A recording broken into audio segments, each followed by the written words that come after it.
नमस्कार दोस्तों। आज मैं आप सबको मालती जोशी जी द्वारा लिखित एक कहानी संवेदना सुनाने जा रही हूँ।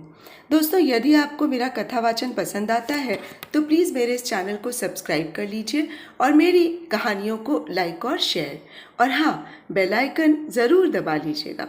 तो आइए सुने कहानी संवेदना। आप बैंगलोर में रहती हैं ना? वे मूर्तिवत प्रश्न बने मेरे सामने खड़े थे। घुटा हुआ सिर, पोपला मुख, बदन पर बंडीनुमा बनियान, घुटनों से नीचे तक पहुंचती नेकर, नेकर से निकली सूखी सींक सी टांग। आप विपिन को तो जानती होंगी। मुझे खीज हो आई। सुबह से 5 बार वे ये प्रश्न पूछ चुके हैं। 5 बार मैं बता चुकी हूँ कि बैंगलोर बहुत बड़ा शहर है, वहाँ हर किसी को जानना संभव नहीं है। फिर विपिन भैया तो आजकल वहाँ है भी नहीं, यूएसए में हैं। पर वे हैं कि इस बात को समझना ही नहीं चाहते। जहाँ मुझे अकेले देखा खड़े हो जाते हैं। वे बड़ी आशा से मुझे देख रहे थे और मुझे चिढ़ा रही थी, प्रश्न से भी और प्रश्नकर्ता से भी। पर वे बुजुर्ग थे, फिर मेरी जेठानी के पिता भी थे। उनसे बदसलूकी नहीं की जा सकती थी। इसलिए मैंने बड़ी विनम्रता से कहा, देखिए बाबूजी। तभी भीतर से भाई साहब की गरजदार आवाज़ सुनाई दी। क्यों सुबह से उस गरीब के पीछे पड़े हैं?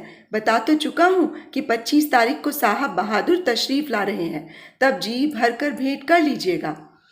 ये बुरी तरह चौंक गए थे।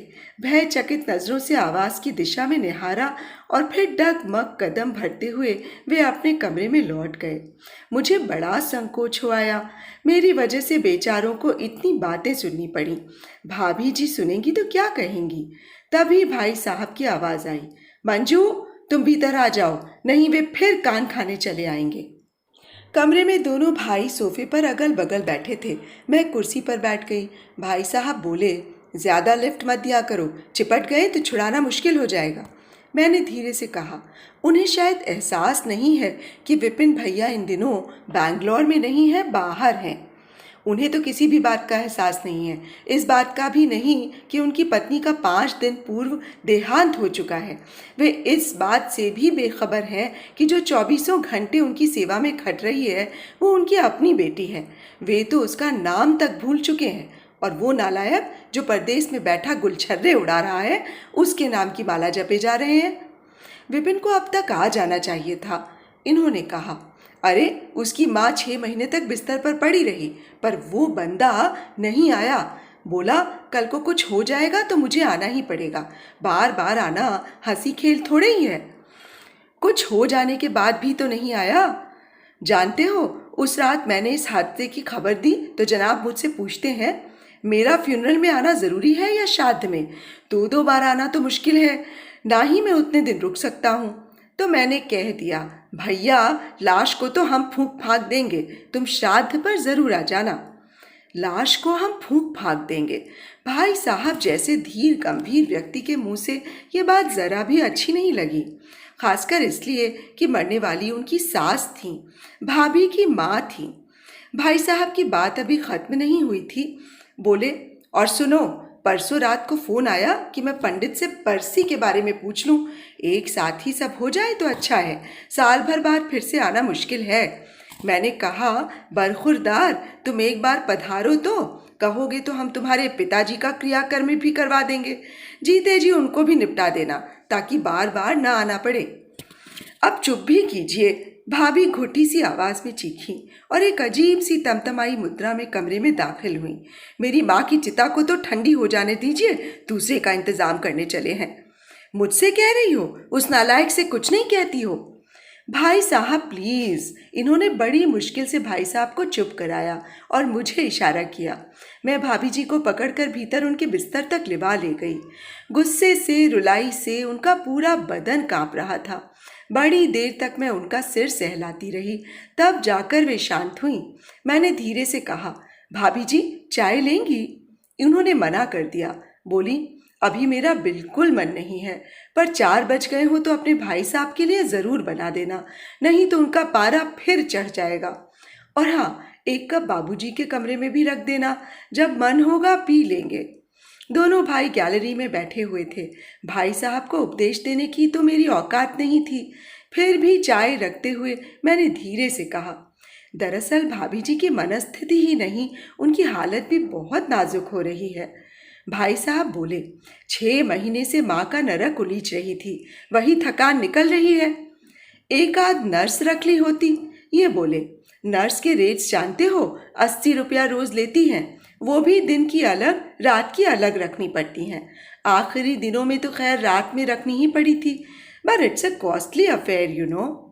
विपिन कुछ भेजता नहीं है, 5,000 महीना भेजता है, उतना तो दोनों की दवाइयों के लिए ही पूरा नहीं होता।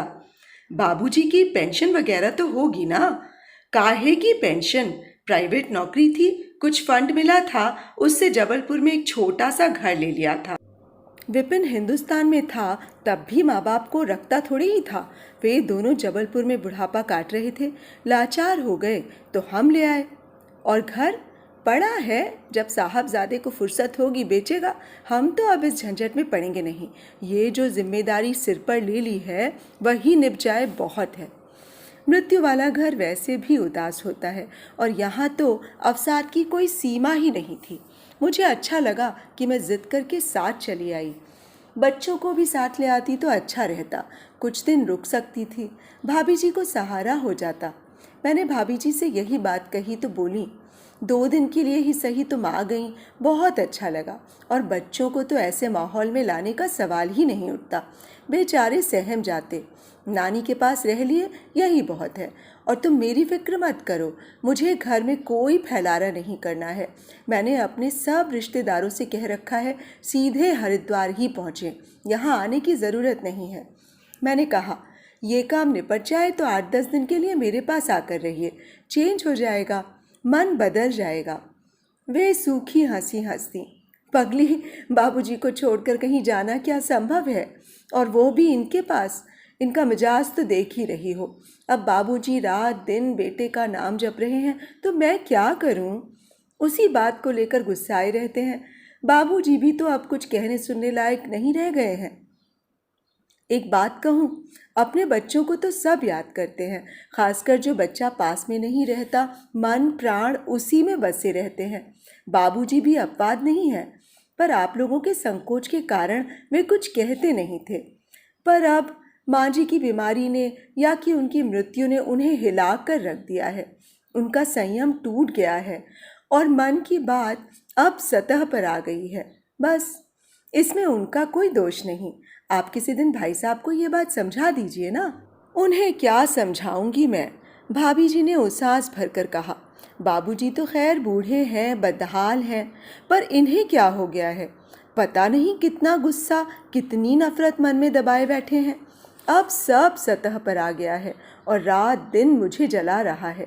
पूरा दिन झींकते रहते हैं कि इनकी वजह से जीवन नरक हो गया है। लोग हमारे यहाँ आने से कतराने लगे हैं, ना हम ही कहीं आ जा पाते हैं। बच्चे घर से भागे भागे फिरते हैं। छोटा पढ़ाई के और बड़ा काम के बहाने आधी आधी रात तक बाहर रहता है। बड़े ने तो साफ कह दिया है कि इन लोगों के रहते मैं शादी नहीं करूँगा। पराई लड़की को मैं इस अजायब घर में लाकर नहीं रख सकता। मैं चकित होकर सिर्फ सुनती रही। उनका गुस्सा भी जायज़ है मंजू, पर तुम ही बताओ मैं क्या करूं? ये नालायक पल्ला झाड़कर चला गया है तो क्या मैं भी अपने माँ बाप को सड़क पर फेंक दूं? चलते समय मन बहुत भारी हो गया था। भाभी जी ने गले लगाकर अश्रु शक्ति नयनों से मुझे विदाई दी। जाने के लिए मेरे पाँव नहीं उठ रहे थे, पर बाहर बेसब्री से मेरी प्रतीक्षा हो रही थी। दोनों भाई घड़ी देख रहे थे। गेट तक आते आते मैं अचानक रुकी। बस अभी आई, कहते हुए मैंने सबकी प्रश्नार्थक नज़रों को अनदेखा किया और बाबूजी के कमरे में चली गई। वे शून्य में नज़रें गड़ाए बैठे थे। बाबूजी, हम लोग निकल रहे हैं, मैंने पैर छूकर कहा। वे चौंके और फिर वही प्रश्न, आप बैंगलोर में रहती हैं ना? जी, और मैंने भाभी जी से विपिन भैया का पता ले लिया है। घर पहुंचते ही हम लोग उनसे मिलने जाएंगे। मैं उन्हें बता दूंगी कि बाबूजी ने आपको याद किया है। वे कुछ क्षण मुझे घूरते रहे, फिर उनके पोपले मुख से हंसी की एक किरण फूटी जो उनकी आंखों की कोरों तक फैल गई। उस समय उनका चेहरा किसी बच्चे की तरह लग रहा था, निश्चल, निर्मल और प्रसन्न। मुझे लगा मेरा आना सार्थक हो गया है। तो अभी आप सुन रहे थे मालती जोशी जी द्वारा लिखित एक कहानी संवेदना। ये कहानी पढ़कर दोस्तों मन पीड़ा से भर उठा। कैसे बच्चे ऐसे पत्थर दिल हो जाते हैं कि उन्हें अपने माँ बाप के मरने जीने से भी कोई फर्क नहीं पड़ता। तो दोस्तों अब मुझे इजाज़त दीजिए, कल फिर एक नई कहानी के साथ आप सबके सम्मुख उपस्थित होने के लिए। नमस्कार।